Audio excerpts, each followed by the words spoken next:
There's folk that live in houses, in caves and dens they dwell, nests and beds and expensive spreads, and then there's Derek, who lives in his shell. Derek took life easy, and he was never in much of a rush. He carried his home on his back, and he slept pretty much everywhere in the bush. And then one day he was captured, and he got upset and become unwell. Woke up in somebody's garden as a pet, naked and without his shell. Confused and dizzy, Derek crawled under a log, and that's when he spotted his shell across the garden being worn by a dog. "Oh, the cheek of it," said Derek. "I guess I'll have to find a new shell. My old one's now become a dog bed where somebody else now dwells." And then the idea came one day whilst eating parsley and fennel. If you can't beat them, join them. So now Derek wears the dog kennel. Why wait for good weather? Just buy an umbrella. Cheer up, grouchy Archie, you unhappy little feller. Well, your welly boots will keep you dry from the puddles on the ground and the splashes from other children that give you that grumpy frown. And your new raincoat with the waterproof hood keeping you dry and away from the mud.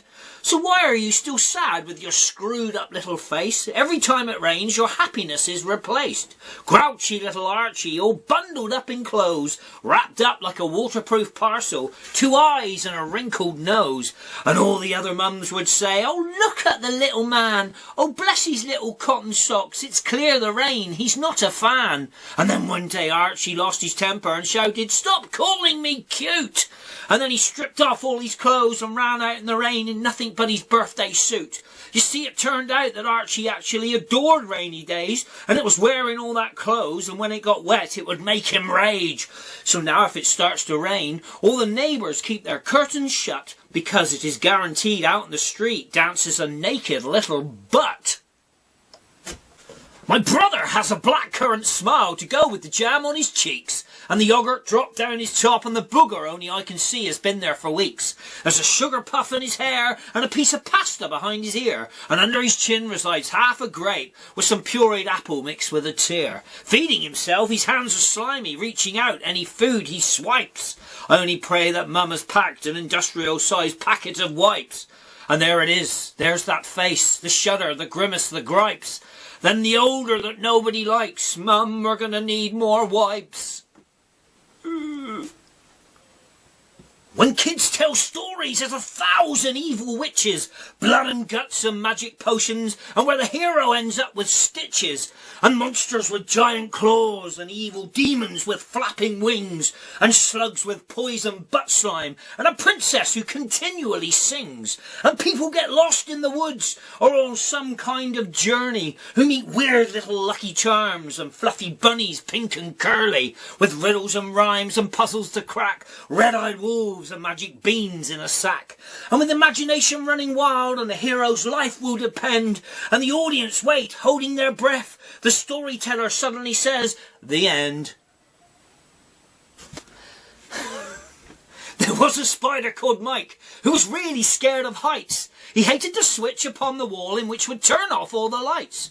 You see, Mike the spider was also scared of the dark, the wet nose of the family dog, and even worse, its awful bark. He feared the human beings as they always wanted to kill him, suck him up in the hoover, torture him and grill him. But there was one little boy who would always rescue him, scoop him up from sudden death, for his name was Maximilian. So the two of them made a pact, and the answer, you cannot knock it. Safe from all the things that scare him, Mike now lives in Max's pocket. There's kids that build dams and kids that knock 'em down.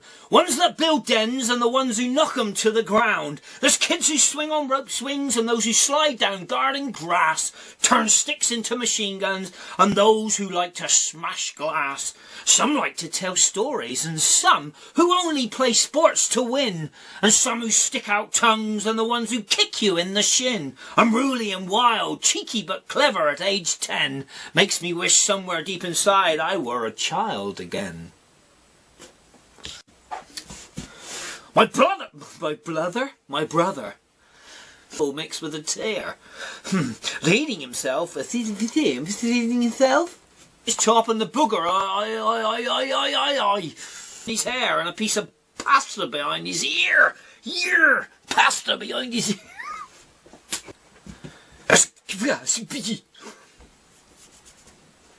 Kids who swing on rope swings and slide, slide.